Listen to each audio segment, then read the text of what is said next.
question of who am I? Who am I really? My answer is I am God's child. I am that which is born of all that is.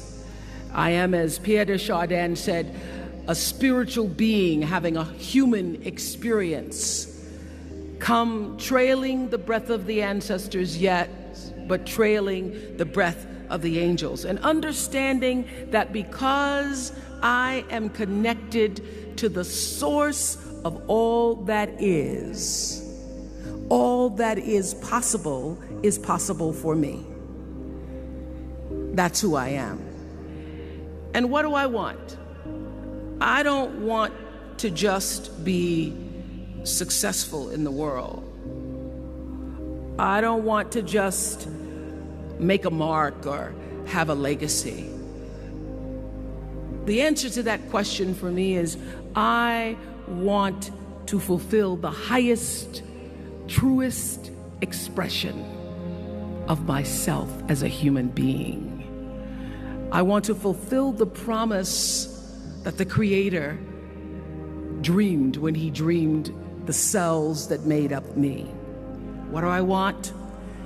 You must have some kind of vision for your life. Even if you don't know the plan, you have to have a direction in which you choose to go. I never was the kind of woman who liked to get in a car and just go for a ride.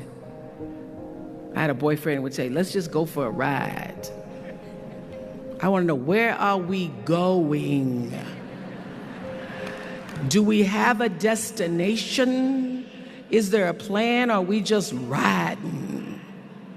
What I've learned is that's a great metaphor for life. You want to be in the driver's seat of your own life, because if you're not, life will drive you. So, knowing who you really are in this space and time that we embody, that's number one. What do you want? Who are you? Number two, you must find a way to serve. Martin Luther King said that not everybody can be famous, but everybody can be great, because greatness is determined by service.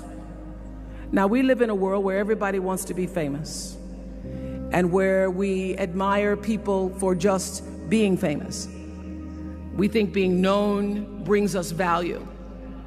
The truth is, all of that will fade in time. In 3 years, you won't be able to name the housewives of Atlanta.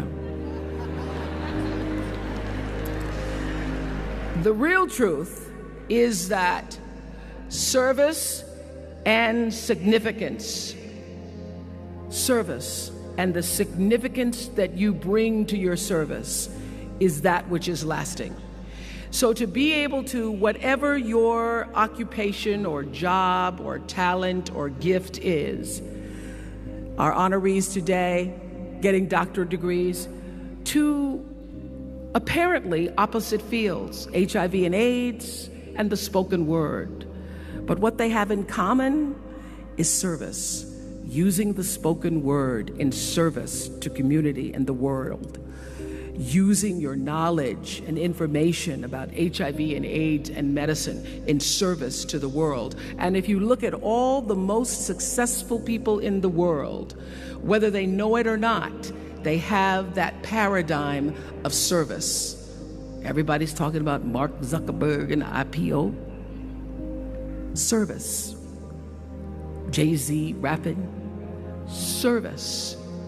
Through the word, to people, through song. For many years, I was really just happy to be on TV, and people would stop and say, oh, you on TV? Yeah, I'm on TV. I like being on TV. It's a nice job. And it was about the time that I received my honorary doctorate from Spelman around 1993. So I don't know if that had something to do with it. I thought of myself as Dr. Winfrey. That I went back and I took a long look at what it was I was doing on TV. and made a decision that I was no longer going to just be on TV, but I was going to use TV as a platform, as a force for good, and not be used by TV. And I will tell you, my decision to make that significant change in the way I operated on television, using television as a service, changed my career exponentially. Service through medicine, service through art, using whatever it is you produce, your product, as a way of giving back to the world.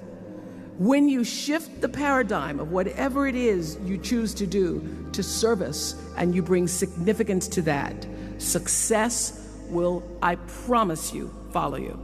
Service and significance equals success. That's number 2. Number 3, it's so simple, but so hard to do. Always do the right thing. Always.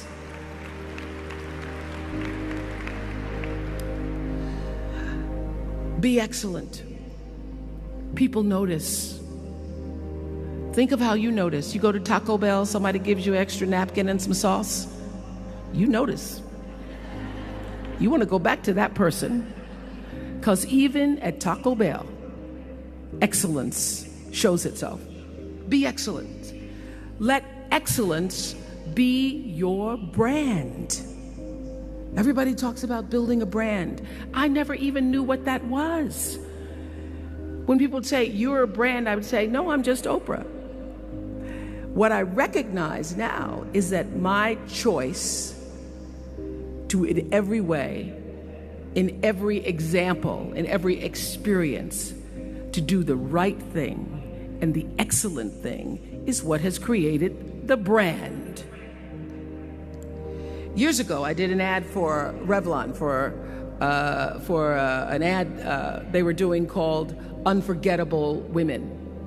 And what I know is that when you are excellent, you become unforgettable.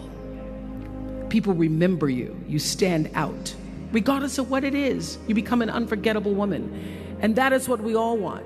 We want to be unforgettable and not forgettable.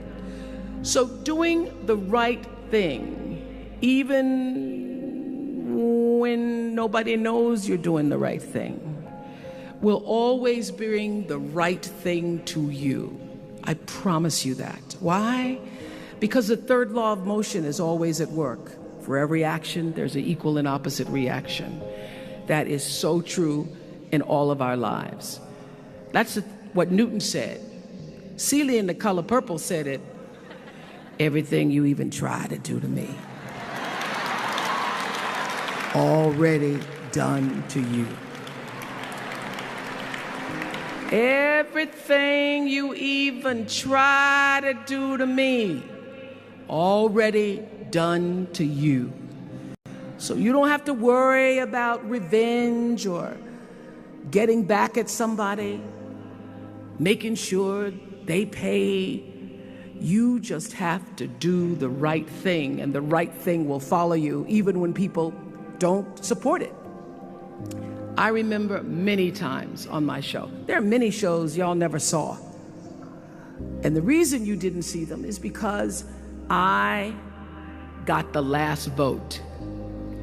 And I remember 2010, my team, hardest working team in television, had done this interview with a woman who turns out she was a Sunday school teacher by day and a sex addict at night. Ooh. And they were like, you won't believe it. We got her going out. We got her with the men. And we get to show her. And she was willing to show us everything.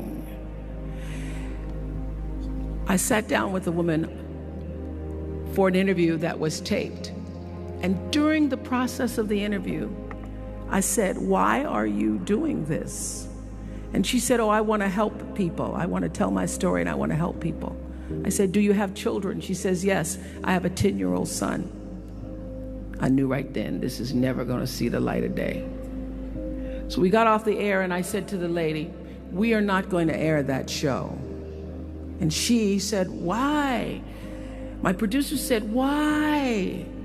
She knew she was being filmed. She knew what she was saying. She knows what you... I said, because her son will never get over it. Her son will never get over it. And it's not worth a rating point to me. Not worth a rating point to me to know that there's a 10-year-old boy who's destroyed because his mother went on the Oprah Winfrey show and told all her business. You do the right thing, even when other people think it may not be. And oftentimes, when you make a decision to do the right thing, immediately you're faced with doubt. Was that the right thing? Was that the right decision? I don't know. Was that the right thing? You always know it's the right thing, when in the end, there is peace. You are rewarded by peace in knowing that you did the right thing. The most important thing I have come to know in doing the right thing and making the right choices is understanding what we talked about yesterday. All of you leaving here have the potential for enormous success. There's a price that comes with that. People don't always like you, and they're not always happy for you. And if you surround yourself with people who are not accustomed to your success, they become fearful. They become scared because you are reflecting back something to them that they don't recognize. Now, they're not going to say, you know, I'm very fearful, because you're reflecting back to me something I don't recognize. They're going to say, you know what they're going to say? They're going to say, who she thinks she is. Who she thinks she is.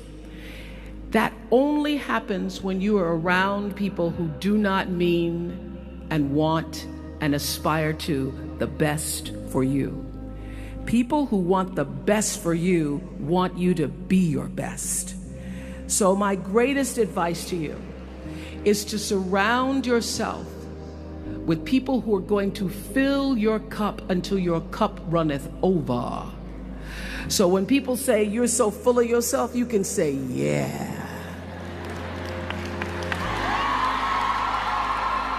Yes, I'm full. I'm so full, my cup runneth over. And to know that once your cup runneth over, you cannot spend your life with your gallon-size offerings, offering them to pint-sized people.